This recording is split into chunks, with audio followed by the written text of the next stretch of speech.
कि सब इस्लाम धर्म को स्वीकार करो, नहीं तो कत्लेआम कर देंगे। और किया उसने बहुत कत्लेआम, समय दिया उसने। भागे वो लोग। उस समय महामहिम गुरु गादी पर तेग बहादुर सिंह विराजमान थे, उनकी चरण शरण में आए और कहा आप ही हमारे रक्षक हो, आप ही हमारी रक्षा कर सकते हो। उन्होंने कहा जाओ और बादशाह से कह दो।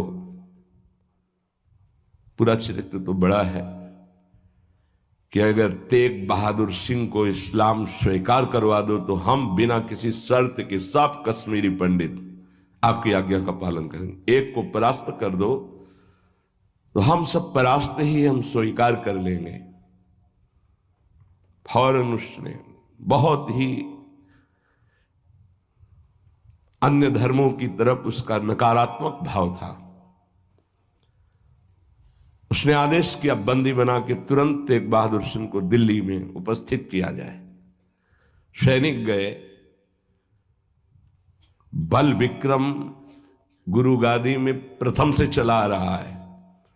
उनके पार्षद और उनकी सेना तेग बहादुर सिंह की स्पर्श नहीं करोगे।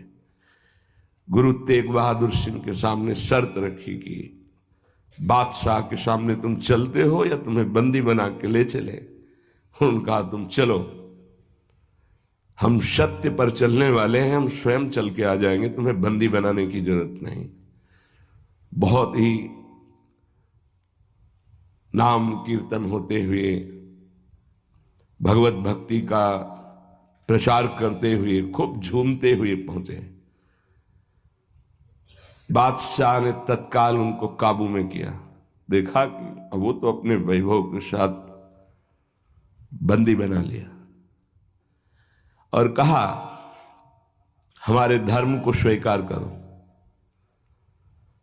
तो उनका दुनिया में यदि एक ही धर्म चलाना होता तो भगवान ने अन्य धर्मों की स्थापना क्यों की?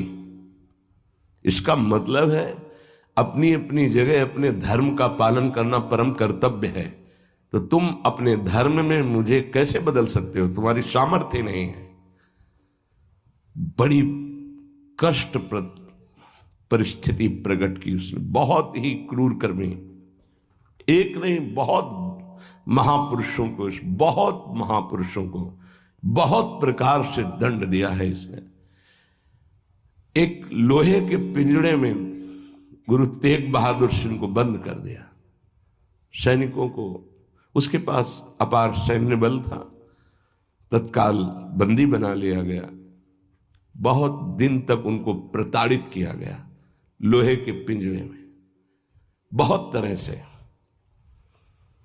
हर बार वो उनसे जब पूछते अगर आप स्वीकार करें तो जो पद कहें, मैं अपने राज्य का बादशाह था और मैं दे सकता हूं, अगर नहीं स्वीकार करते तो परिणाम तुम्हें भयंकर भोगना होगा।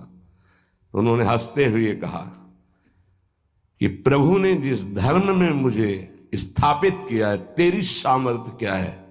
कड़वे ही शब्दों से, तेरी सामर्थ्य क्या है कि मुझे परास्त कर सके?